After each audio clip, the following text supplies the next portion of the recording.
पर भी लिखा है तू, तुझे कैसे खुद से जुदा करूं, मेरी रूह में बसा है तू, मेरी रूह में बसा है तू।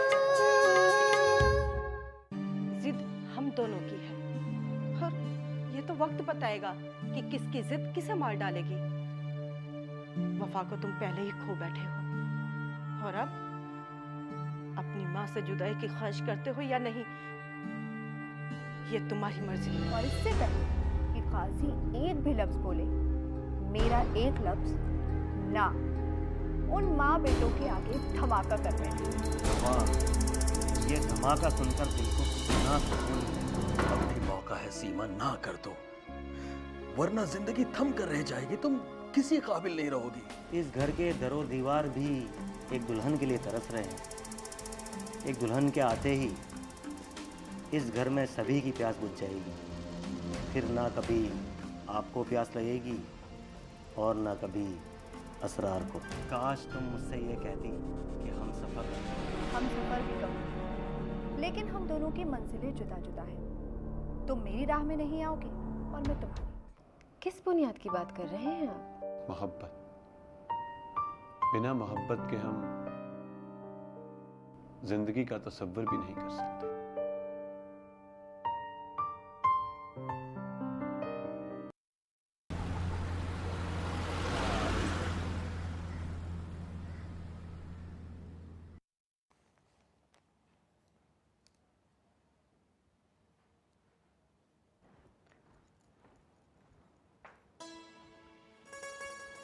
अस्सलाम वालेकुम मम्मी। वालेकुम अस्सलाम बेटी। ये क्या सीमा, तुम नई नवेली दुल्हन हो और बिना जेवर के, और लिबास भी सीधा सादा सा। अम्मी जी, दुल्हन तो इस घर में बहुत पहले आ चुकी थी, अब तो मैं बहू बनकर आई हूँ और सबसे ज़्यादा असरार के जज्बातों का ख्याल रखना है मुझे। मेरी वजह से उन्हें कोई जहमत ना उठानी पड़े। तुम्हारी बदौलत उसकी सारी तकलीफ़ें दूर हो जाएंगी। तुम्हारी मौजूदगी इस घर के लिए बाइस रहमत है। तुम असरार को जीने की तहरीक दोगी। 5 बरस तक आपने मेरा इंतज़ार किया है, अब मैं आपकी और इस घर की ताउम्र वफादार बनकर रहूंगी अम्मी जी। तुम्हारा ही घर है, मालकिन हो तुम इस घर की। ये घर और मेरे ख़ानदान की जिम्मेदारियां तुम पर आ चुकी हैं। मैं आपके इस यकीन और भरोसे को सदा कायम रखूंगी। सीमा, तुम मेरी पहली और आखिरी पसंद हो। मैंने जिस दिन से तुमको देखा है, तुम मेरे दिलो दिमाग पे छा गई हो। लेकिन असरार के फैसले ने हम दोनों की उम्मीदों पे पानी फेर दिया। हालांकि मुझे वफा की कमी बहुत महसूस हो रही है, लेकिन तुमने उसकी जगह बखूबी ले ली है। अम्मी जी, मेरी यही ख्वाहिश है कि मैं इस घर में अपनी अलग जगह बना सकूं, ताकि असरार के दिलो दिमाग से वफा का नाम मिट जाए। अगर तुम ऐसा कुछ कर बैठी तो असरार तुम्हें सर आंखों पर बिठा लेगा। इसके लिए तो वक्त दरकार है अम्मी जी। अब वक्त नहीं, सारा अख्तियार तुम्हारे पास है। ये लो, 5 साल पहले खास तौर पे तुम्हारे लिए खरीद कर लाई थी, लेकिन असरार इसे बेमोल कर बैठा। अब तुम्हारे हाथों में आ गया है तो ये और अनमोल हो जाएगा। आपने तो मुझे ही अनमोल बना दिया अम्मी जी। एक दिन यही जुमले मैं असरार की ज़ुबान से सुनना चाहती हूँ। अम्मी जी, वो ज़ुबान से बोले या ना बोले, पर उनके दिल की आवाज़ हमारे दिल तक ज़रूर पहुँचेगी। काश असरार तुम्हारी ये हिम्मत जान पाता, तो उसकी ज़िंदगी में एक नया जोश और वलवला पैदा हो जाता। अम्मी जी, बस आप ही की दुआओं की ज़रूरत है। अल्लाह ताला तुम दोनों को खुशियों और शादमानियों से माला माल कर दे।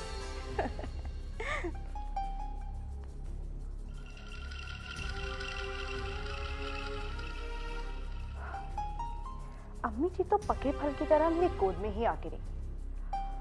अब असरार की बारी है। टेढ़ी खीर है, पर ये बाजी भी मैं अम्मी जी को मोहरा बनाकर जीत सकती हूँ। खैर, एक बाजी तो मैंने जीत ही ली है, इस घर में दाखिल होकर और नवाज की चाल पे चाल चलकर। बेचारा सीना पीट रहा होगा और अपना सिर दीवार में देकर मार रहा होगा और पता नहीं क्या क्या। खंभक पे एक भी बार शादी की मुबारकबाद तक नहीं दी। अगर उसकी खबर लूं तो कैसा रहेगा?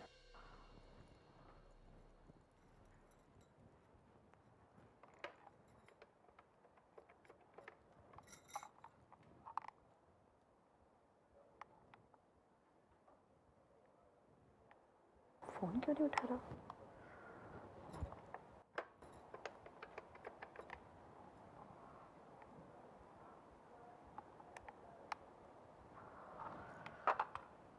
खुदा करे वो सही सलामत हो। अपनी जीत का जश्न तो उसके साथ मना लूं और उसे ये भी बता दूं कि ये शादी मेरी मजबूरी नहीं थी, मेरी आरज़ू थी, मेरा लालच था, खुदगर्जी थी और न जाने क्या क्या। अब खफा होने की बात तो है नवाज, और मेरी इन बातों से तुम्हारा दिल भी नहीं बहलेगा। अब कम से कम ये तो पूछ लो कि मैं कैसी हूँ।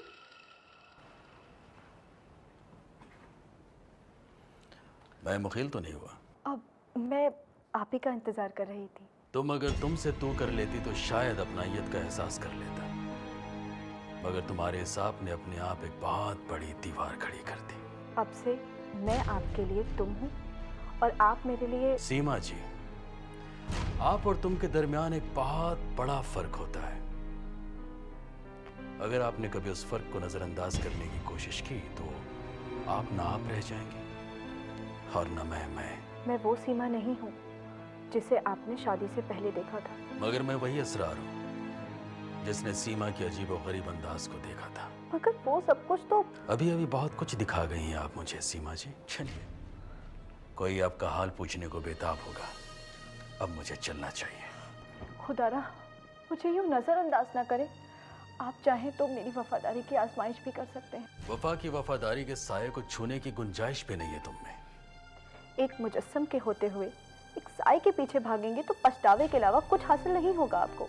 ये ना समझना सीमा कि ये शादी तुम्हारे लिए कोई हसीन सौगात लेकर आएगी। मेरे साथ साथ तुम भी पछताओगी, आहें भरोगी, आंसू बहाओगी। आपके आंसू पी लूंगी, आपकी सभी आहों को अपने वजूद में समेट लूंगी। अगर इस तरह से आपको मुसर्रत मिलेगी तो आपका दिया हुआ हर दुख, हर दर्द मुझे कबूल है। फिर भी तुम मुझे हासिल नहीं कर पाओगे। आप मेरे सामने रहेंगे, मुझे और कुछ नहीं चाहिए असरार। एक साये के पीछे भागते भागते गुम हो जाओगी तुम सीमा। ये तो मैं भी जानती हूँ कि एक शौहर का साया उसकी बीवी होती है। आप जहाँ भी जाएंगे मुझे अपने साये की तरह पाएंगे। अगर तुम मेरे आसपास रही तो मैं अपने आप से पीछा छुड़ा लूंगा। असरार, मैं अपनी मर्जी से यहाँ नहीं आई, मुझे आपकी अम्मी यहाँ लेकर आई हैं। मेरी रूह में बसा है तू।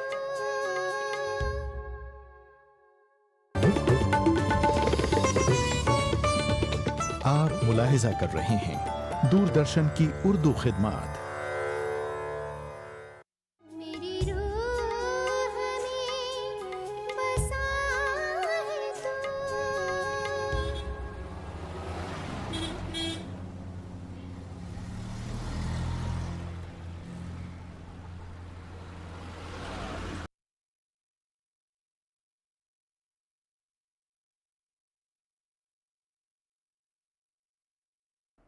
नवाज, ये इतनी खामोशी क्यों छाई हुई है? हरदम चहकने वाला और इस तरह खामोश रहे, दिल डूबने लगता है। गुस्ताखी माफ चाची जी, बस ज़रा आँख लग गई थी, वरना आप तशरीफ़ लाएं और मैं तवज्जो ना दूं। मुझे तो तुमसे शिकायत ही शिकायत है और भाई साहब ने तो हद ही कर दी। अब्बू को तो आप जानती ही हैं, वो कितने सादगी पसंद हैं। इस तरह की शादी ने तो उनका सीना चौड़ा करके रख दिया। वो मुबारकबाद देने आने ही वाले थे कि अचानक उन्हें कोई काम याद आ गया। उन्हें इस उम्र में कुछ तो आराम दे दो। अब जब उन्हें काम में ही आराम मिलता है तो तुम्हारी आंखों को क्या हुआ है? बहुत सूजी हुई हैं, पपोटे भी भारी लग रहे हैं। नहीं नहीं, ऐसा कुछ नहीं है चाची जी। आप कई रोज बाद मिली है ना, इसलिए आपको ऐसा महसूस हो रहा है। ना तुम शादी में शरीक हुए, ना फोन वगैरह, अचानक तब्दीली की वजह? मुझे ये तो बताइए, क्या असरार सीमा से शादी के लिए दिल से इकरार कर चुका था? बेदिली से इकरार कर चुका था। ऐसे में वो किसी और की दखलंदाजी कैसे बर्दाश्त करता? इसलिए हमारी दूरी ही दवा थी। उसका तुम्हारी शक्लो सूरत से क्या वास्ता? चाची जी, शक्लो सूरत को छोड़िए, ये बताइए दोनों मियाँ बीवी नए माहौल में ढल चुके हैं ना? इस वक्त जो कैफियत तुम्हारी है वो असरार की भी है। यानी चेहरा फूला हुआ, आंखें सूजी हुई, पपोटे भारी, ये मामला कुछ और है और तुम शरारत कर रहे हो। अब सब कुछ वक्त पर छोड़ दीजिए, वक्त खुद ब खुद सारे इलाज कर लेगा। एक बात तो तय है नवाज, इन दोनों को एक करने में तुम्हारा बहुत बड़ा हाथ है। मेरा तो बहुत कुछ था, पर अब कुछ ना रहा। अब समझी ये उदासी क्यों छाई हुई है? मेरी उदासी की वजह यह है कि कहीं असरार ने सीमा को दिल से कबूल ना किया तो आप पर क्या गुजरेगी? यहाँ पर भी मेरी फिक्र। तेरी चाची इतनी कमजोर नहीं है कि अपने बेटे को किसी तरह की ढील दे दे। असरार से सीमा को ऐसे बांध दूंगी जैसे शक्कर के साथ दूध मिल जाते हैं। अब तो उनकी जिंदगी में मिठास ही मिठास होगी। तेरी भी कुछ कम नहीं होगी। ये ले तोहफा, तेरे लिए नहीं है, तेरी दुल्हन के लिए है, संभाल के रखना। दिल बहलाने की अदा तो कोई आपसे सीखे चाची जी। ना लड़की देखी, ना रिश्ता तय किया, और ख्वाब सजाने के लिए एक लड़की का ख्वाब दिखा दिया। पगले, बिना लड़की के ख्वाब कैसे देखोगे? असरार पुरसुकून हो जाए, तेरे ख्वाब की ताबीर पूरी करूंगी। चाची जी, अब तो सीमा और असरार की हकीकत हमारे सामने है। यकीन जानिए, मुझे इन दोनों की शादी ख्वाब लग रही थी, मगर ऐन वक्त पर सीमा ने बाजी पलटकर सब कुछ पलट दिया। तुमने भी तो उसका साथ दिया है। और साथ देने वाले ने ऐसा साथ छोड़ा कि अपनी जात से बेगाना हो गया।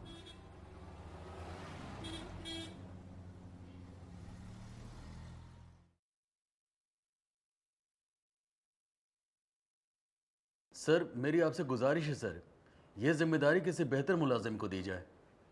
सर, इन दिनों मेरी सूरत हाल बहुत पेचीदा है सर।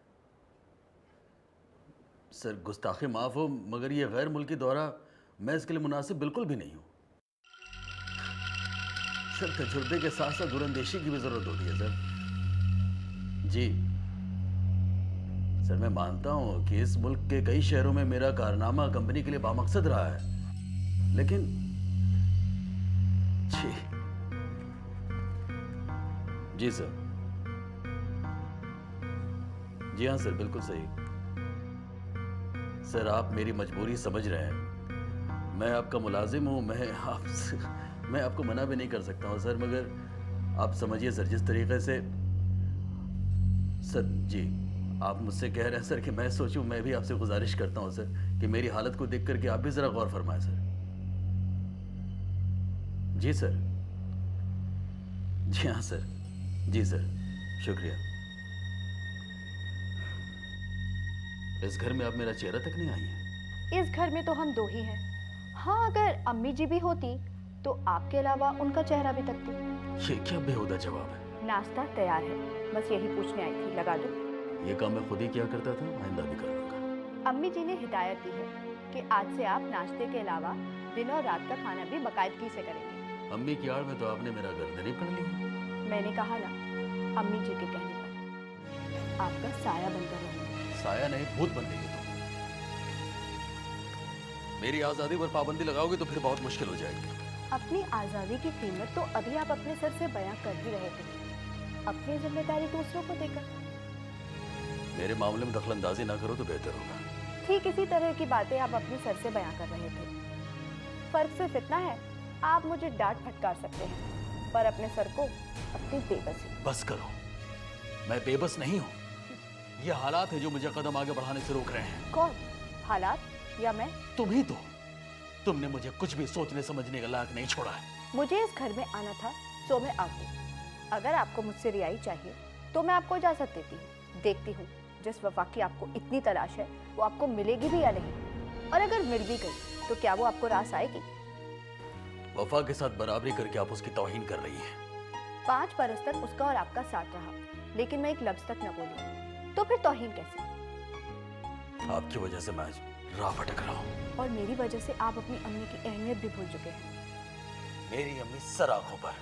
और जब अम्मी जान को ये मालूम होगा कि आपने अपनी सर की पेशकश नामंजूर कर दी है तो? मैं अम्मी को समझा लूंगा। असरार साहब, दूसरों को समझाने की बजाय पहले खुद को समझ जाए।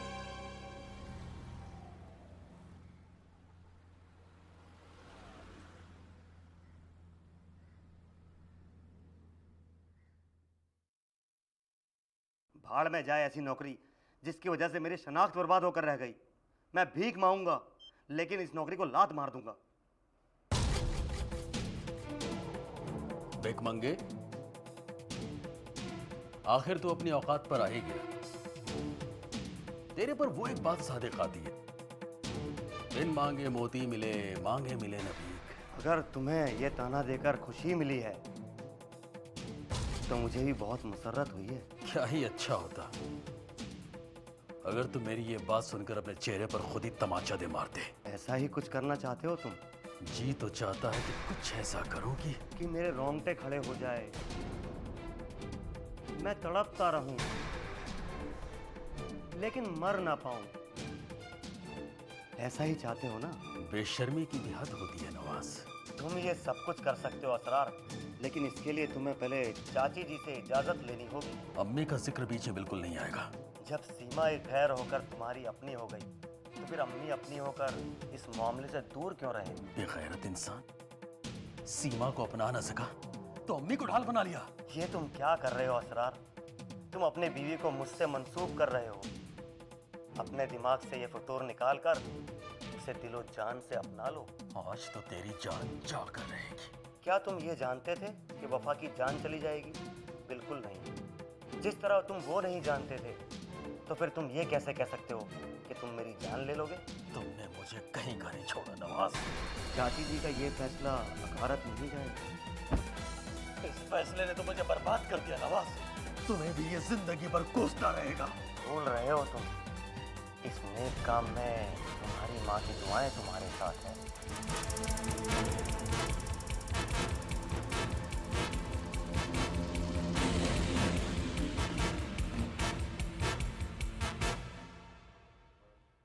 मेरी रूह में बसा है तू।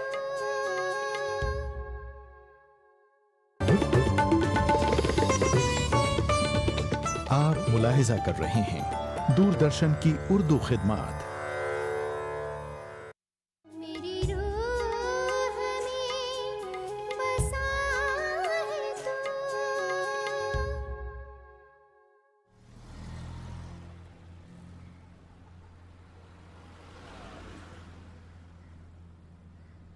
असरार, जी अम्मी। तुम दफ्तर के दौरे पे जा रहे हो, और वो भी सीमा को अपने हमराह लेकर। फिर 3 साल के लिए जाओ, 2 साल के लिए जाओ, या 1 साल के लिए। कम से कम 1 बरस तो लग ही जाएंगे अम्मी। मुझे किसी तरह का एतराज नहीं। अम्मी 1 बरस का वक्त आपके लिए काफी तकलीफ दे हो जाएगा। अरे, तुमने मुझे माजूर समझ रखा है क्या? पर अम्मी जी, मैं तो आपके साथ। बस, फैसला हो चुका। तुम दोनों जाने की तैयारी करो। अम्मी मैं तो सर को पहले ही मना कर चुका हूँ। वक्त बदलते देर नहीं लगती बेटा। मान लो एक दिन तुम सर की जगह लोगे और तुम्हारा कोई मातहत इसी तरह की आनाकानी करे, तो तुम क्या करोगे? सीमा जी तुम जरूरत का सामान समेटना शुरू करो। जी अम्मी। लेकिन अम्मी जो वो हादसा। बेटा, हादसे जिंदगी का हिस्सा है, और जरूरी नहीं कि बुरा ही हो। बेहतर से बेहतरीन भी तो हो सकता है ना।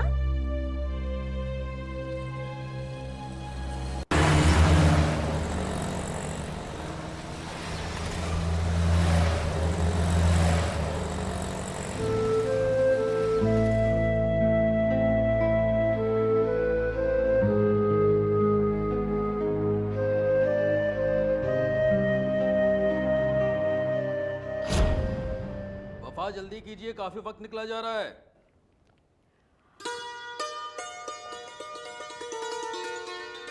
आप बहुत वक्त लेती हैं तैयार होने में।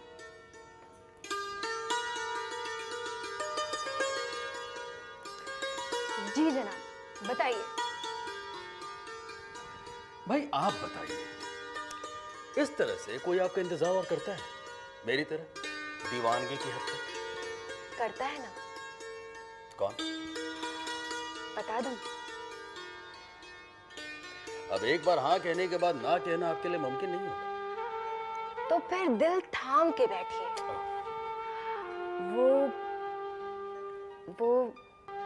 वो आप ही हैं। अच्छा चलो एक बात बताओ, आज अपने पसंदीदा रेस्टोरेंट में हम लोग क्या लेने वाले हैं? जहर की एक चुटकी। अस्तगफिरुल्लाह, ये क्या ऑल बकी जा रही है? आप इसे मजाक समझ रहे हैं? मजाक का भी एक मेयार होता है। आप इसे जो भी समझें, लेकिन मैं संजीदा हूं, इसलिए तो कहती हूँ अभी भी देर नहीं हुई। आप इस शादी के बारे में एक बार और गौर करें। अभी अभी तो हमारी शादी हुई है और आप इसके टूटने की बात कर रहे हैं। आपका दिमाग तो ठीक है ना? न दिल काबू में है, न जहन पे कोई इख्तियार है। कभी कभी सोचती हूँ कि मैं आपसे इस कदर वालियाना मोहब्बत क्यों करती हूँ, क्यों आपको इस कदर चाहती हूँ मैं। मोहब्बत तो हम भी करते हैं आपसे, मगर आपकी तरह यूं परेशान नहीं होते, घबराते नहीं। एक रूमानी गुफ्तगू की बजाय ये मर मिटने की बातें, जहर की चुटकी, ये बेसूद ख्यालात नहीं रखते अपने से। यही तो फर्क है आप में और मुझ में। मसला सिर्फ इतना है कि ये जिंदगी शादी के बाद तो कट ही जाएगी, लेकिन मुस्तकबिल का क्या होगा? क्या होगा? बच्चे होंगे, पोते पोतियां होंगे, नवासे होंगे, कुछ को हम देखेंगे, उन्हें खिलाएंगे, पालेंगे, कुछ हमें नहीं देख पाएंगे, लेकिन हाँ वो हमें याद जरूर करेंगे। हमारे इश्क मोहब्बत की दास्तानें जो उनके वालिदैन उन्हें सुनाएंगे, वो उन्हें याद करेंगे, उन्हें दोहराएंगे।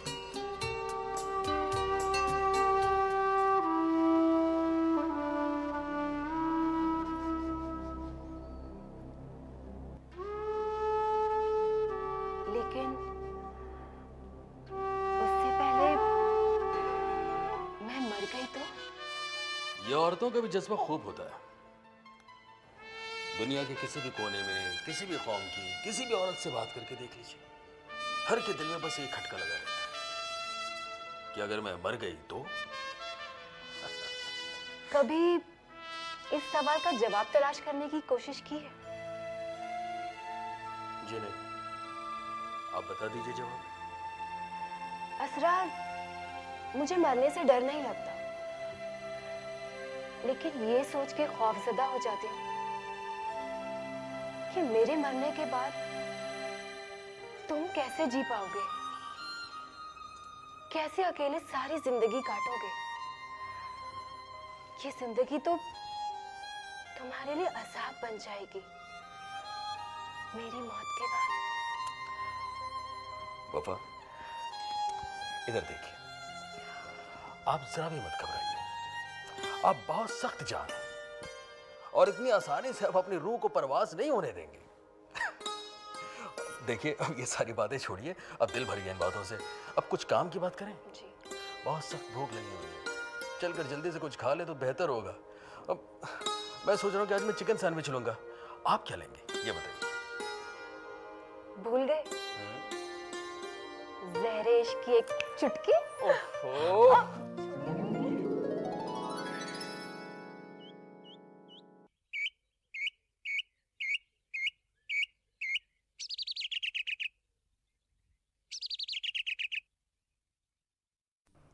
अपने जहन पर इतना जोर मत डालिए कि सोचने की कुव्वत ही खत्म हो जाए। मेरी खुदगर्जी की भी इंतहा हो गई। लोग आपके सामने ताने मारते रहेंगे और मैं महसूस भी नहीं कर पाऊंगी। इसीलिए इस मामले में सही फैसला करने का हक आपका ही है। मैं तो किसी तरह का फैसला लेने के काबिल ही नहीं। मैंने आपके सामने 2 बातें रखी हैं और मैं उन्हीं के दरमियान उलझी हुई हूँ। जिंदगी का फैसला कर रही हैं आप। पहले खुद को सोचने समझने के काबिल बना और ये जल्दीबाजी को छोड़कर सब्र से काम लें।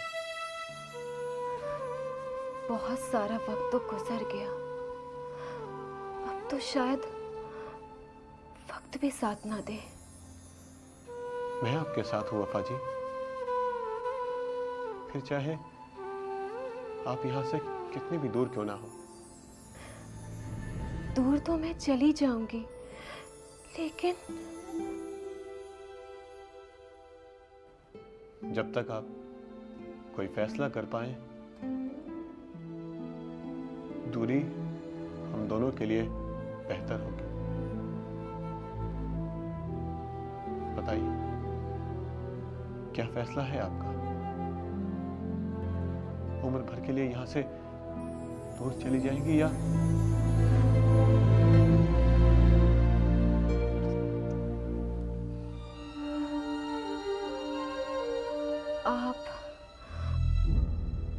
आप मुझे बस 1 साल का वक्त दे दीजिए।